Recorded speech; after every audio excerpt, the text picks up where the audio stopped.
ঠিকাদার এই ব্যাপারগুলো, এই যে আপনাদের ইদানিং পিপিআর যে ব্যবস্থা, এটার পরিবর্তন আনা উচিত। যেভাবে সিস্টেম করে রাখছে তাদের ছোট ঠিকার ব্যবসায়ীরা জীবনও কাজ পাবে না, কারণ অত ভারী লাইসেন্স নেই, তাদের কাজের অভিজ্ঞতা নেই। 20 বছর তো আমাদের ছেলেমেয়েরা জীবন বাঁচানোর জন্যই পাগল ছিল।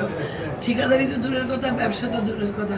তারা কি করে বাঁচবে, কি করে বেঁচে থাকবে, কি করে খাবে, এই চিন্তা, খাওয়ার চেয়ে তো তাদের বেঁচে থাকাটা তখন বেশি তাদের জীবনের জন্য একটা অন্যতম গুরুত্বপূর্ণ ছিল। আমি মনে করি যারা এই অফিসের যারা নীতি নির্ধারণ বা যে মন্ত্রণালয় এই সিস্টেমগুলো গত সরকার করে গেছেন, এগুলো আর একটু দেখা উচিত। অন্তত সবাই যেন অংশগ্রহণ করে কাজগুলো করতে পারে।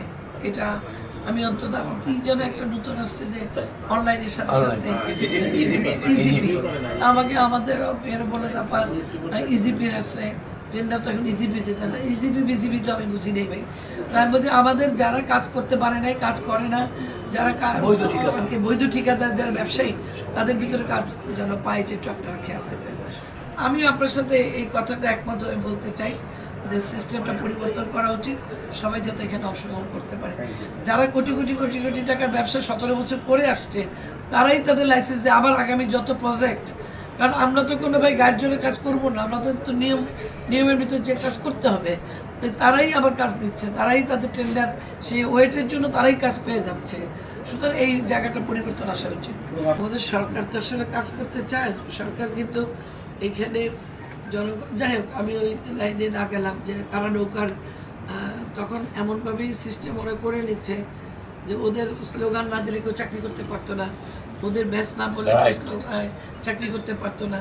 জীবন জীবিকার জন্য অনেক মানুষ অনেক কষ্টের পরেও হয়তো দেখা গেছে তারা জয় বাংলা স্লোগান দিতে হয়েছে। আমরা ওই জায়গাটায় বিশ্বাস করছি না। আমরা সবাইকে নিয়ে কাজ করতে চাই, যারা এই ধরনের জুলুম করেছে তাদেরকে বাদ দিয়ে, সোজা কথা। আমরা বাংলাদেশটা করতে চাই সমস্ত মানুষকে নিয়ে, সবার সুবিধাগুলো দেখে। আর যারা দলবাস বা সিন্ডিকেট, আমরা এই সিন্ডিকেট ভাঙবো। আমার সিটি কর্পোরেশনে যে সিন্ডিকেট ছিল না তা না, আমরা সিটি কর্পোরেশনকে প্রথম দিনই বলে দিয়েছি এই ব্যাপারগুলো, যে গতকালকে কী ছিল জানতে চাই না, আগামীকাল থেকে এগুলো চলবে না। ইনশাল্লাহ আমরা সেভাবে কাজ করার চেষ্টা করছি। কী ছিল পিছনে ভুলে যেতে চাই, যদি আগামী দিনে বাংলাদেশটা গড়তে চাই তাহলে আমাদের মতো করে আমাদের সাথে কাজ করতে হবে। যে ব্যাপারগুলো প্রত্যেকটা এখানে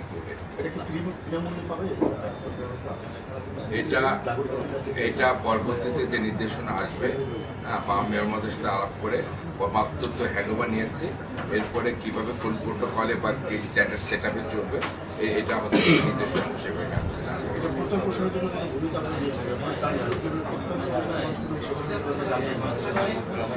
আমি মনে করি যে অবশ্যই জানে, কারণ আমি যতদূর জানি যে আমাদের মেয়র মধ্যে আসার পরে আমার এই বরিশালে যেগুলো আছে এগুলো প্রত্যেকটা রানিং এবং প্রতিদিনই এখানে কিন্তু অপারেশন হচ্ছে, নর্মাল ডেলিভারি সবই করছে। এবং মেয়র মহোদয়ের ইয়েতে অনুরোধে আমি নিজেও যে ওখানে পরিদর্শন করেছি এবং আমি নিজে ইয়েতে গেছি, দেখতে কাজগুলো খুব ভালোভাবেই চলছে বরিশালে। তারপরও যেহেতু এটা আমাদের সরকারিভাবে নির্দেশনা, আমি আজকে ওনার সাথে একসাথে কাজ করার দৃঢ় প্রত্যয় ব্যক্ত করছি এবং এই ব্যাপারে আমি প্রত্যয়ী এবং প্রতিশ্রুতিবদ্ধ।